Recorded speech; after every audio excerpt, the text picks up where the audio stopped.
नमस्कार। या ठिकाणी उपस्थित तमाम गावकरी मंडळींचं मनपूर्वक स्वागत आहे। मंडळी, आपण या ठिकाणी का जमलोत, कशासाठी जमलोत याचं सगळ्यांना कोडं पडलं असेल नाही? सांगतो, सगळं सांगणार आहे, पण तत्पूर्वी मी मंचावर आमंत्रित करतोय शाहीर श्री गंगाराम बंडोपंतजी विश्वास। त्यांनी रंगमंचावर येऊन आपलं गाजलेलं गीत या ठिकाणी सादर करावं।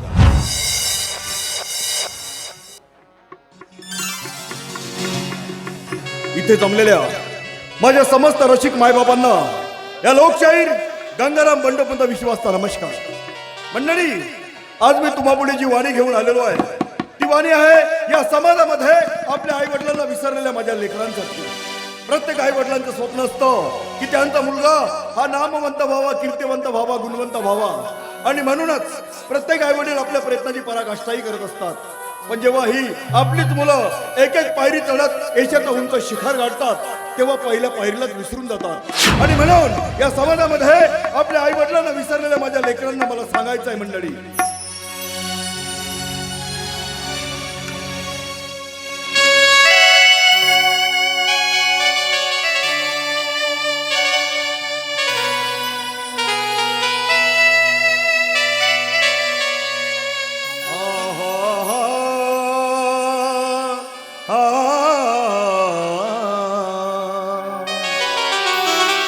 आई वडिलांनी जन्म देऊन सार्थक केले रे तुझ्या जीवनाचे, पंखात बळ दिले रे बाळा तुला सामर्थ्याने उंच उडण्याचे।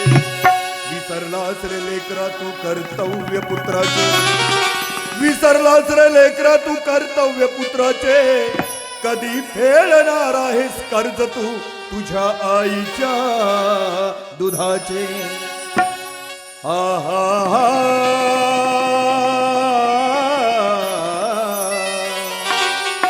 आई बापा समजगी कुणी नाही, जन्मोजन्मी आम्हा त्यांची पुण्याई।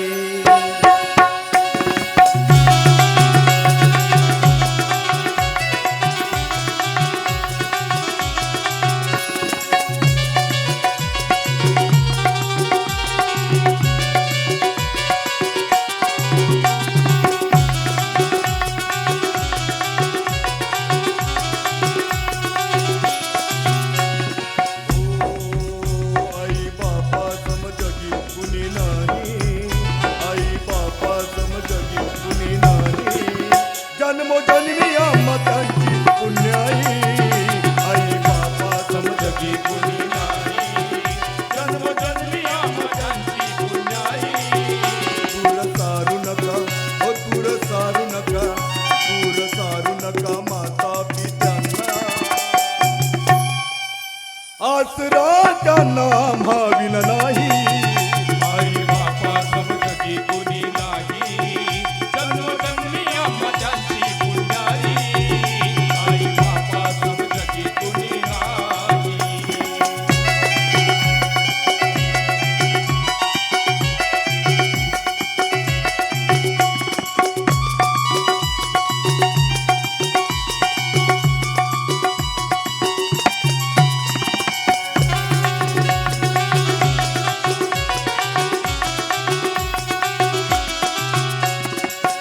मंडळी, देवकीने कृष्णाला जन्माला घातलं, परंतु त्या कृष्णाला डोक्यावर घेऊन मध्यरात्री ती यमुना नदी पार करणारा वसुदेव तेवढाच महत्वाचा होता। मंडळी, छत्रपती शिवाजी महाराज जर घडले असतील तर त्यांच्यासाठी त्यांच्यावर संस्कार करणारी त्यांची माता जिजाऊ होती।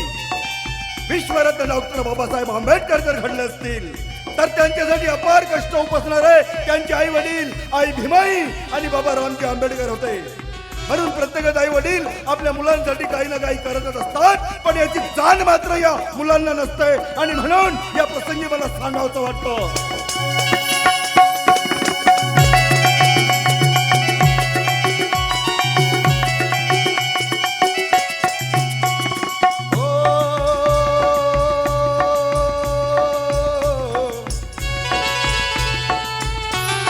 सोसून जगविले आम्हा, कर्म कर बाळा पड त्यांच्या कामा, कर्म कर बाळा पडत्यांच्या कामा कर्म कर बाळा पडत्यांच्या कामा कष्ट सोसून जगविले आम्हा कर्म कर बाळा पडत्यांच्या कामा मोह सोडून दे हो मोह सोडून दे मोह सोडून दे क्षणिक सुखाचे त्यांच्या सेवे सम तुझे सुख नाही आई बाबा समजती कुणी नाही जन्मोजन्मी आम्हा त्यांची पुण्याई आई बाबा समजती कुणी नाही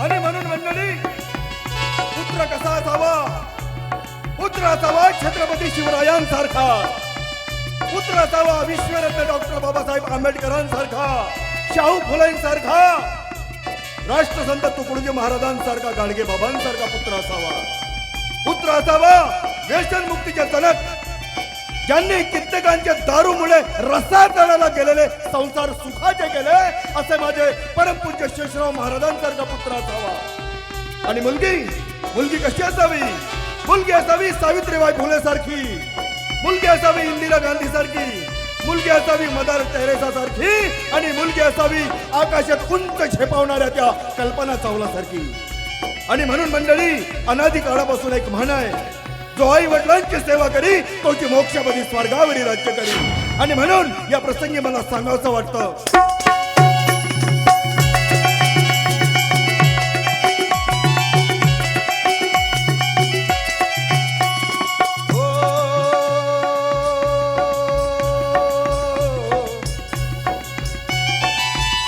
आई वडिलांची सेवा जो करी तोच मोक्षपदी स्वर्गी राज्य करी तोच मोक्षपदी स्वर्गी राज्य करी तोच मोक्षपदी स्वर्गी राज्य करी आई वडिलांची सेवा जो करी तोच मोक्षपदी स्वर्गी राज्य करी शाहीर गंगाराम हा शाहीर गंगाराम विनवी तुम्हाला जागे व्हा बाबा आता निद्रा नाही आई बाबा समजती कुणी नाही जन्मोजन्मी आम्हा त्यांची पुण्याई दूर चालू नका ओ दूर चालू नका माता पित्यांना आचरा त्यांना माविल नाही आई बाबा समजती कुणी नाही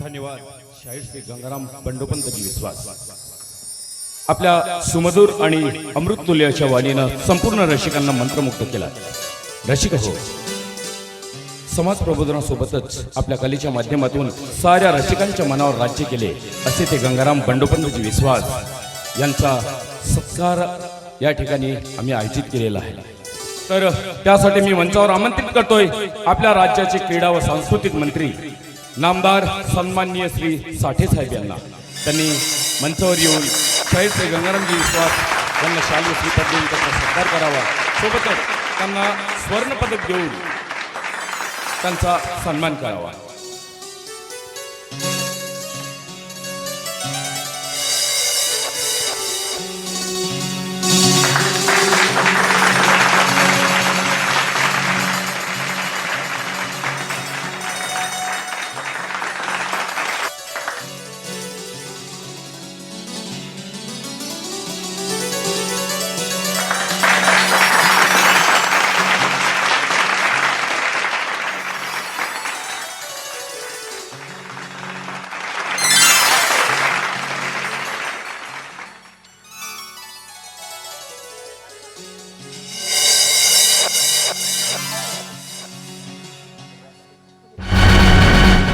या प्रसंगी शाहीर श्री गंगारामजी विश्वास यांना विनंती आहे की त्यांनी आपलं मनोगत व्यक्त करावं.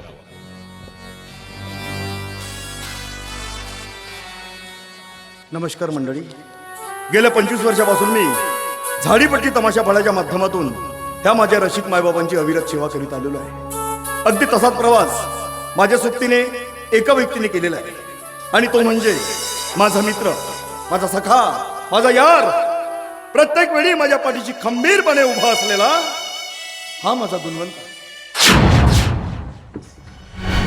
आज या ठिकाणी मला मिळालेल्या 50,000 रुपयाच्या बक्षिसाचं देणं मी माझ्या वतीनं माझा मित्र गुणवंत ह्याला देऊन त्याचं आज ह्या ठिकाणी स्वागत करतो.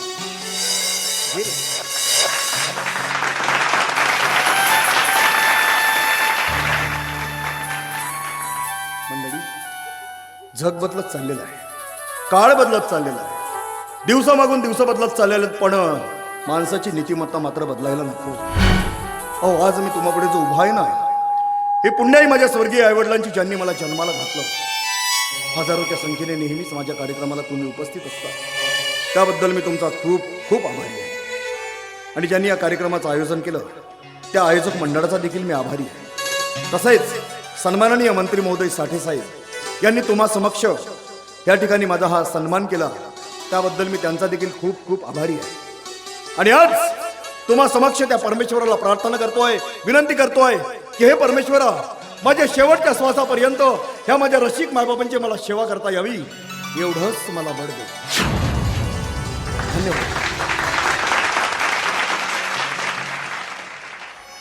प्रिय रसिक मायबापा, श्री शाहीर गंगाराम विश्वास याला आपल्याच आशीर्वादामुळे आज स्वर्ण पदक मिळालं.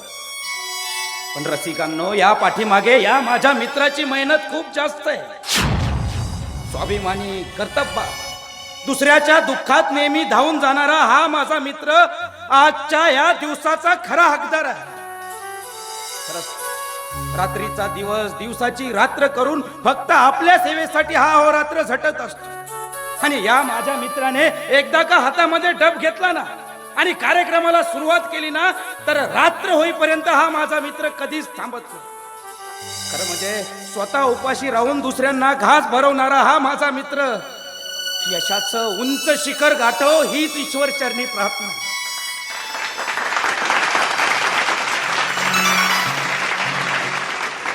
धन्यवाद शाहीर श्री गंगारामजी विश्वास. तर मित्रांनो, आमच्या कार्यक्रमाला उपस्थित मान्यवर मंडळींचं मी सतशः आभार मानतोय. आणि हा सत्कार समारंभ इथं संपला असं मी जाहीर करतो. पण सगळ्यांना विनंती आहे की कोणीही घरी जाऊ नये, कारण या सत्कार सोहळ्या प्रसंगी समस्त गावकरी मंडळींसाठी स्नेहभोजनाचा कार्यक्रम आम्ही आयोजित केलेला आहे आणि जेवणाची व्यवस्था पेंडलच्या मागच्या बाजूला केलेली आहे. तरी पण कोणीही घरी उपाशी जाऊ नये.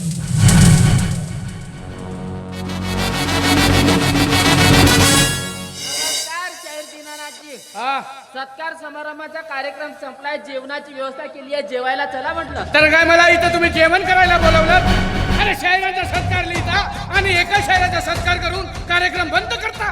हो, चूक झाली त्याबद्दल माफी माग. अरे तुझी माफी मागल्याने माझा इथे झालेला अपमान धुवून निघणार आहे काय? झालं गेलं विसरून जा आणि जेवण करायला चला. त्याने सुतावीन बळव्या, अरे माझ्या घरी खायला अन्न नव्हतं का जो तुमच्या दारात आलोय मी?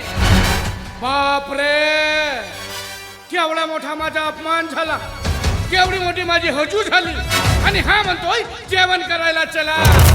आणि हे सगळं होत आहे ह्या गंगाराममुळे. हा शाहीर वगैरे, हा शाहीर, अरे खरा शाहीर मी हो मी. अरे माझ्या बापाने याच्या बापाला शायरकी शिकवली आणि आमच्या घराण्याची शायरकी याच्या घरात गेली. नाव माझं आणि गाव मात्र याचा झाला. गुणवंत्या कायची कलाट वाजवते रे, कोंबडा पिपाडी वाजवते ना, मामा मामीले नाचवते. अरे खरी कलाट मी वाजवतो मी. इथे कलाटवर सूर छेडले अशा मेनका उर्वशी रंबा नाचत येत होत्या. इथे डबावर थाप दिली आणि आपल्या पोवाड्याला सुरुवात केली अशा जलधारात चर्चा. एवढा पावर होत आहे माझ्या तमाशात. हा सांगतोय मला मोठ्यानं सांगून राहिला आई बापांची सेवा करा, आई बापांची सेवा करा. गंगाराम, अरे प्रत्येक मुलाने जर का आपल्या मायबापांची सेवा केली असती तर हे मोठे मोठे वृद्धाश्रम काढावाच लागले नसते. आणि मोठ्याने ते काय शिवाजी महाराज सांगून राहिला. अरे शिवाजी महाराज कुणाला कळलेत का जो तू सांगण्याचा प्रयत्न करतोय? गंगाराम, अरे शिवाजी महाराज सांगू सांगू थकलेत.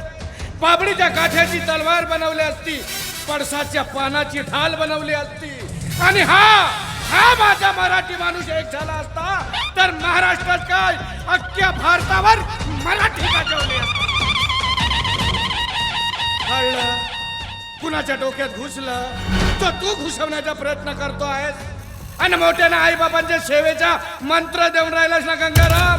अरे बघणार आहे मी, तुझ्याही पोटी एक मुलगा आहे, तो तुझी किती सेवा करणार आहे बघणार आहे गंगाराम. मरणार नाही आहे मी, आणि माझ्या इथे झालेल्या अपमानाचा बदला मी घेतल्याशिवाय राहणार नाही गंगाराम. अरे संबळावर जेवढे ठेके पडित नाहीत ना तेवढे दुःख मी तुझ्या दारात आणून उभा करेन. तेव्हाच नाव सांगेन जाहीर दीनानाथ.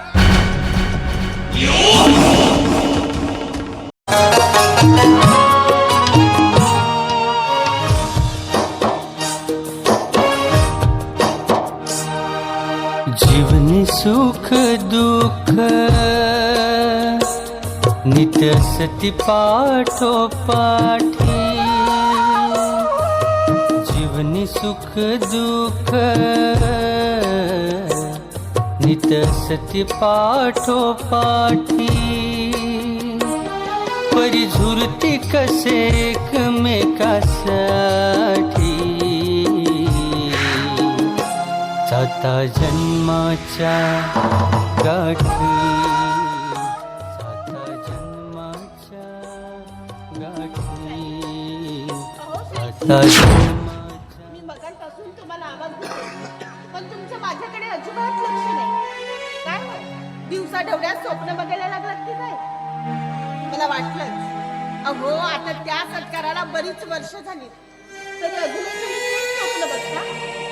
गिरिजा, अगं आता या घडीला चांगली स्वप्न बघून ती पूर्ण होतील असं वाटतंय तुला? म्हणून तर गेलेल्या दिवसाची आठवण काढायची आणि वेळ घालवायचा. तुला खरं सांगू गिरिजा, मी सुखाची स्वप्न बघणं कधीच सोडून दिलंय का? खरं बोलताय तुम्ही. येतील तेही दिवस नक्की येतील. हो बरोबर आहे ग, येतील ना, तेही दिवस नक्की येतील. पण ते दिवस बघायला मी जिवंत नसेन. कसं का बोलताय तुम्ही? तुम्हाला काय होतंय सांगा ना मला. तुम्हाला नक्कीच काहीतरी होतंय. अगं गिरिजा, मला काही झालेलं नाही आहे. विनाकारण काळजी करतेस तू माझी. गिरिजा, आपण मुलांना जन्माला घालायचं, त्यांना त्यांच्या पायावर उभं करायचं, चांगलं शिक्षण द्यायचं. कशासाठी? तर उद्या ही आपलीच मुलं आपला आधार बनतील म्हणूनच की नाही ग? नाही गिरिजा, जिथं आपलं नानच खोटं ठरलंय तर दोष तरी कुणाला द्यायचा ग? गिरिजा, अगं हा लोकशाहीर गंगाराम बंडोपंत विश्वास याने आपल्या आई वडिलांची श्रावणासारखी सेवा केली का? आपल्याही पोटी मुलगा आहे पण त्याचं सुख नाहीये. अहो तुम्ही जर खचलात, तुम्ही जर धीर सोडलात तर मग मी कुणाच्या आधाराने जगायचं? हे बघा, अहो आता शेवटपर्यंत आपल्याला दोघांना एकमेकांचाच आधार आहे. शाई, मी एक बोलू? आपण एकदा रामला भेटायला जाऊया का? हे काय बोलतेस तू? एवढं सगळं घडून तुला माहित असून परत तू त्याच्याकडे जाण्याची इच्छा माझ्याकडे आहे? अगं तो आपला मुलगा साधारण नाहीये, तर खूप मोठा माणूस झालाय का तो? खूप मोठा माणूस. आणि त्या मोठ्या माणसाच्या कानावरती आपल्यासारख्या गरीब आणि फाटक्या माणसाची हात ही कधीच जाणार नाही आहे गिरता. कारण आपला मुलगा साधारण नाही आहे ग. कलेक्टर साहेब झालाय तो, कलेक्टर साहेब. मला सांग, हे घर सोडून गेल्यापासून तो इथे कधीतरी आलाय का? इथं येण्याचं सोड म्हणा, साधी चौकशी केली नाही का? की माझे आई बाबा कसे असतील म्हणून, आणि तू म्हणतेस त्याला भेटायला जायचं. अहो, पाण्यावर कितीही काळ्यांचा प्रहार केला तरी पाणी वेगळं होत नाही. आणि मी तर त्याची आई आहे हो. 9 महिने उदरात वाढवले मी त्याला. प्रसूतीच्या असहाय्य वेदना सहन करून जन्म दिलाय. हो, प्रसूतीच्या असहाय्य वेदना सहन करून तू त्या मुलाला जन्माला घातला. पण ह्या गोष्टीची जाणीव त्या तुझ्या मुलाला आहे का? आहे का जाणीव? सांग ना. हे बघ गिरीजा, अगं दुःख तुलाच नाही तर वाईट मलाही वाटतं ग, वाईट मलाही वाटतं. पण कसं आहे ना गिरीजा, मी माझं दुःख, त्यानंतर माझ्याकडे असला हट्ट तू कधीच करू नको. आपण एकदाच त्याला भेटायला जाऊ. मी त्याला भेटेन आणि तुमच्यासोबत लगेच परत येईन. तुला सांगितलं ना मी, आता परत परत तोच प्रश्न माझ्याकडे नाही करायचा.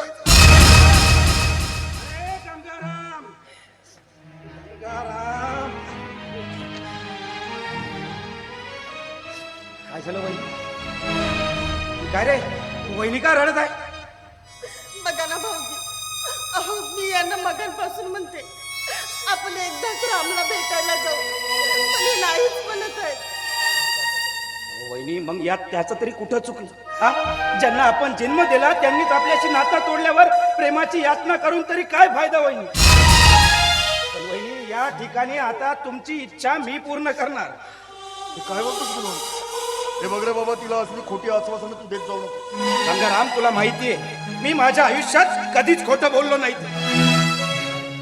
गंगाराम, हे बघ, अरे बघ, तुझं रक्त गंगाराम, तुझं रक्त. अरे असं गोंधळल्यासारखं काय करतोयस? अरे हे बघ, तुझ्या रामचा मुलगा रवी, अरे तुझ्यासारखंच देशो विदेशात आपलं नाव कमवतोय. अरे बघ, वाचत.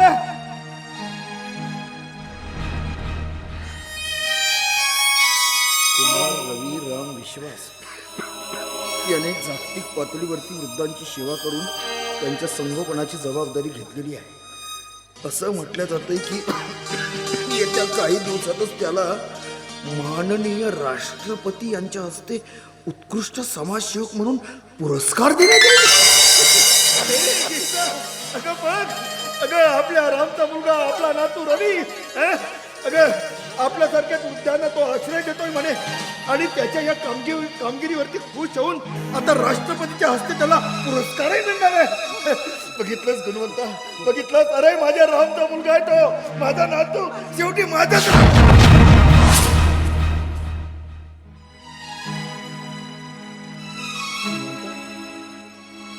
रामने आम्हाला कधीच सांगितलं नाही रे की त्याला मुलगा झाला म्हणून, आणि तो एवढा मोठा झाला म्हणून.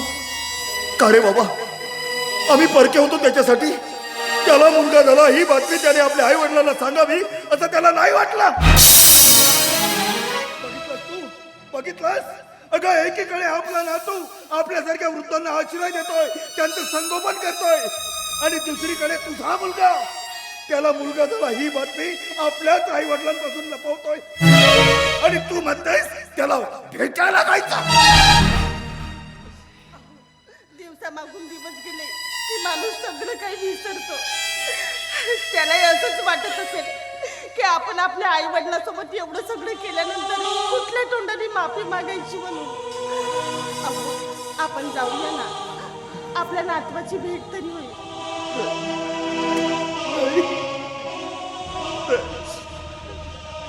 गंगाराम, अरे वहिनी म्हणतच आहे तर जाऊ दे ना, निदान आपल्या नातवाची तरी भेट होईल. गुणवंत हे तू सांगतोयस मला? अरे गंगाराम, मला या माझ्या घरची तुला पूर्ण परिस्थिती माहीत असून देखील तू मला त्याच्याकडे जाण्याची गोष्ट सांगतोस? अरे गंगाराम, काही झालं तरी ते सुद्धा तुझं रक्तच आहे ना. ठीक आहे गिरजा, तसंही मी माझ्या गुणवंताच्या शब्दाबाहेर कधी गेलोच नाही म्हणा. त्यानं जर हे जाण्याची गोष्ट सांगितलेली आहे तर जावंच लागेल. जा जा, त्याच्याकडे जाण्याची तयारी कर, घेऊन जाईल.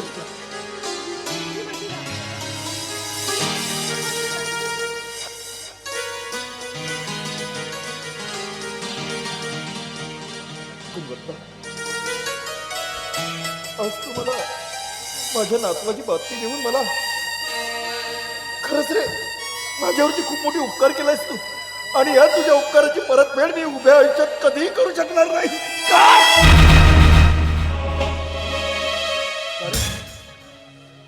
काय झालं? असा एकाएकी का तडमडलास?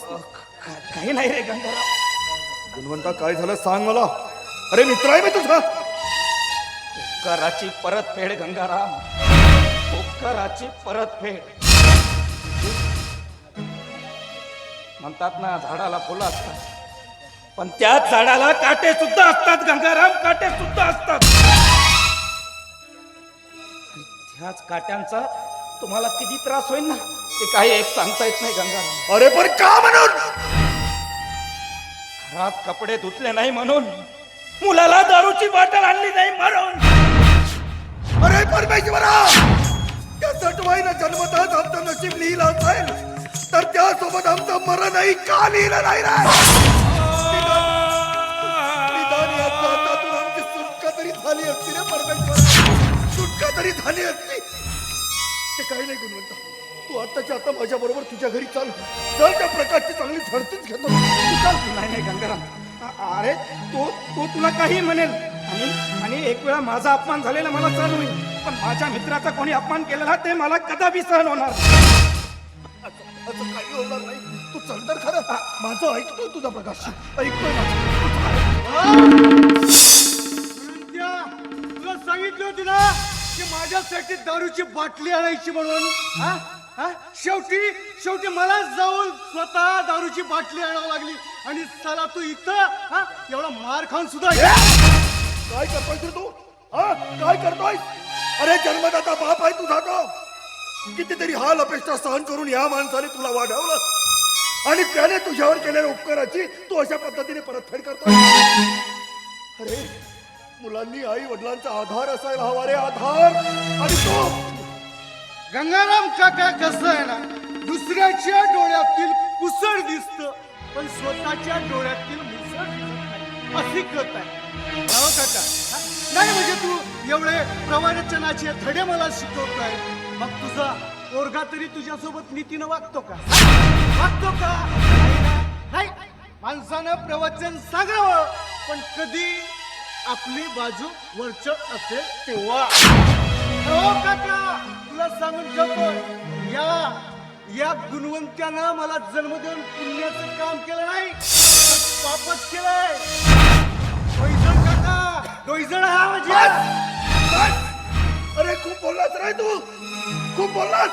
हाच विचार तुझ्या जन्माच्या वेळेस यामध्ये गुणवंताने केला असताना, तर आज या ठिकाणी तू उभा नसतास. मी तोच विचार करतोय की या दळभद्रीच्या घरामध्ये कशाला जन्माला आलोय. अरे मीच कुठं तरी पाप केलं असेल म्हणून याच्या घरात जन्माला आलोय. उचल देवा, याला उचल, नाहीतर मला तरी उचल. बरं झालं रे बेटा, आज तू मला सत्य काय ते सांगितलं. नाही म्हणजे मला इतक्या दिवस वाटायचं की माझ्या मुलाला त्रास होतोय म्हणून तू असा वागतोय, पण नाही, मी आज तुला डोई चढ झालोय. हे बघ, तुझी तब्येत खराब झाली तर दवाखान्यात मला न्यावं लागतं, रात्रन दिवस तुझे कपडे मला धुवा लागतात. त्याचं काय? आणि हे सगळं काम मी करू? 4 पैशाची कमाई फुकटचं गिळायला पाहिजे तुला. आणि मग मी वेळोवेळी दिलेल्या पैशाचं काय केलंस तू? ते सगळे दारूच्या नशेत उधळले. बोललास गुणवंत्या, बोललास. त्या पैशाबद्दल बोललास ना बापू. जेव्हा मी कमवून आणतो ना फुकटचा गिळतेस, त्याचा हिशोब का रे? वारे गुणवंत्या, तुझी कीर्ती वा. हा नाही तुझी कीर्ती. बरं झालं बेटा, तू मला माझी जागा दाखवलीस.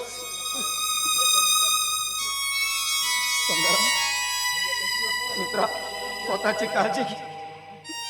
मी येतो गंगाराम.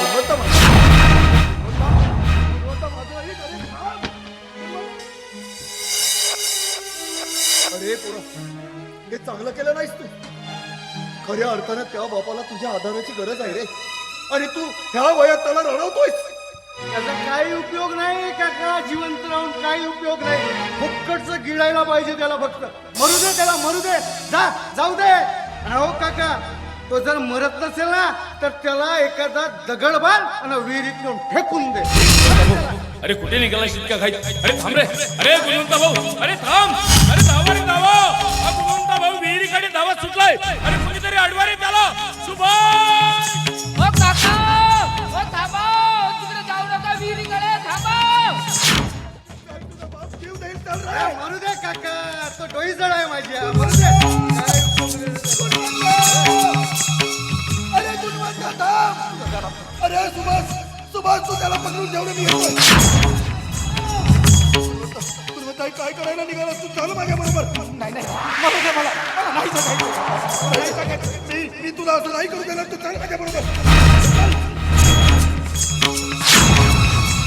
मला जाऊ दे, मला बरोबर द्या जरा. अरे असं लाचारीचं जीवन जगण्यापेक्षा एकदाचा मेलेला बरं आहे. बापा गुणवंत मेलाच नाही अजून नाही मेला. काय उपयोग नसे आता जीवन जगून. काका काय उपयोग नाही. मरू दे याला, मरू दे. अरे आमखर दारूची बाटली करे एवढ्यातच थकलास करे तू? नाही रे मित्र, मी थकलो नाही रे. पण हे मेला मलाच ऐकत नाही रे. असं रोज रोज रोज रोज मरण्यापेक्षा एकदाचा विष घेऊन मेलेला बरं. बरोबर आहे तुझं. किती स्वार्थी आहेस रे तू. आज विष पिऊन स्वतःची जीवन यात्रा संपवण्याचा निर्णय घेऊनच टाकला. पण कधीतरी विचार केलायस? अरे तुझ्या पश्चात ह्या तुझ्या मित्राचा काय होईल? माझ्या पश्चात ह्या माझ्या कीर्तनाचा काय होईल याचा कधी विचार केलायस तू? काही नाही. आज तू मला वचन दे, यानंतर तू असलं कृत्य कधीच करणार नाहीस. तू वचन दे मला. अरे पण गंगाराम, असं किती दिवस जगायचं? कुठपर्यंत? तोपर्यंत आपल्याला मरण येत नाही ना. तोपर्यंत गुणवंत, तोपर्यंत जीवन सुख दुःख नित्य सती पाठोपाठी. जीवन सुख दुःख नित्य सती पाठोपाठी. परी झुरती कसे एकमेकासाठी. जाता जन्माच्या गाठी. जाता जन्माच्या गाठी. जाता जन्माच्या गाठी.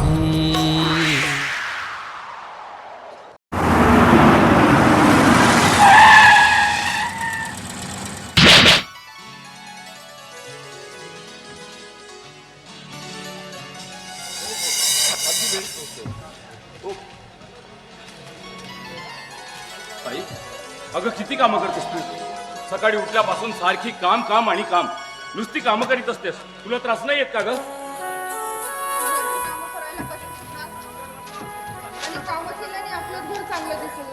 तुझं बरोबर आहे ताई, पण घरातील कामं तू एकटीनेच केली पाहिजेत का? आईने तुला कामात मदत नको करायला?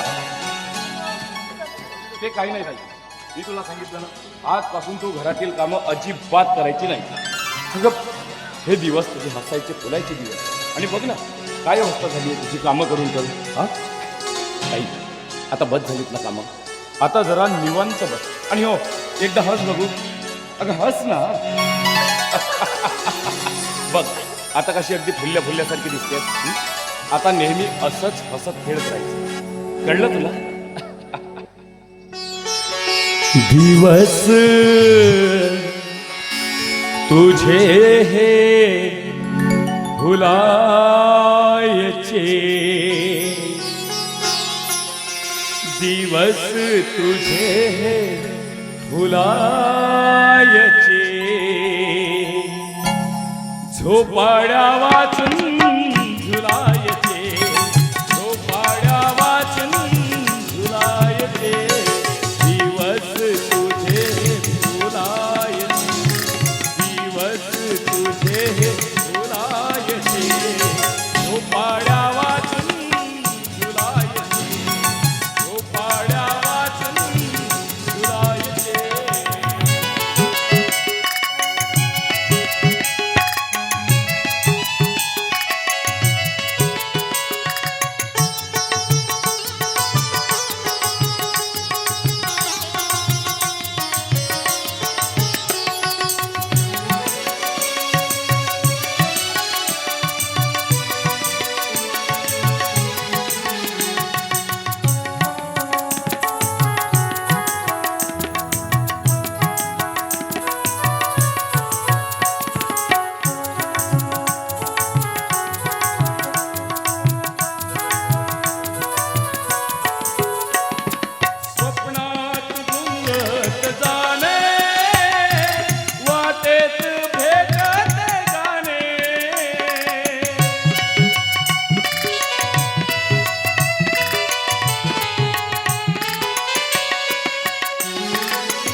शपथ ओली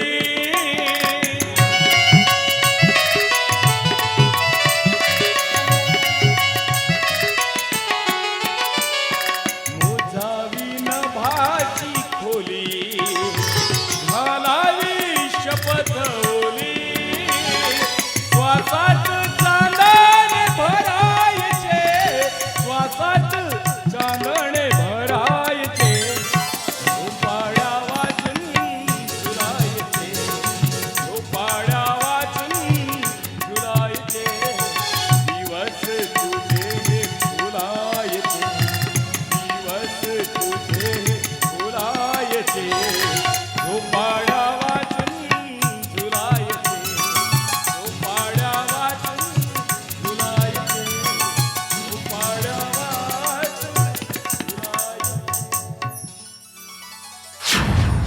काय झालं तू अशी का घाबरलीस ताई मला एक सांग आई बाबा तुझ्याशी चांगले तर वागतात ना हो ना हो, चांगलंच वाटतात.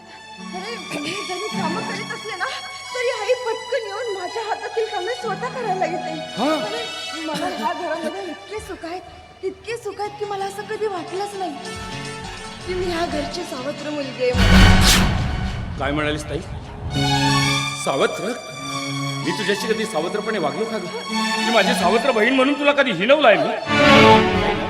मग तू असं का बोललीस आणि होत मी लहानपणापासून बघतो बाबा समोर आले की तू थरथर का पाहायला लागतेस तुझ्या मनात कसली तरी भीती संचारते का का घाबरतेस तू बाबांना एवढं हे बघ रवी तू भलते सलते प्रश्न मला विचारू नको. तुला उशीर होतोय ना तू जा ना. माहित आहे तू माझ्यापासून काहीतरी लपवतेस आणि हो मला वाटतं तुझ्या मनावर कसलं तरी दडपण आहे आणि जोपर्यंत कुणाला काही सांगणार नाहीस ना तोपर्यंत तुझ्या मनातील ही भीती अजिबात कमी होणार नाहीये. आणि गं, मी भाऊ आहे ना तुझा मला सांग ना कशाला घाबरतोस तू बाबांना अरे मी देखील माझ्या मनात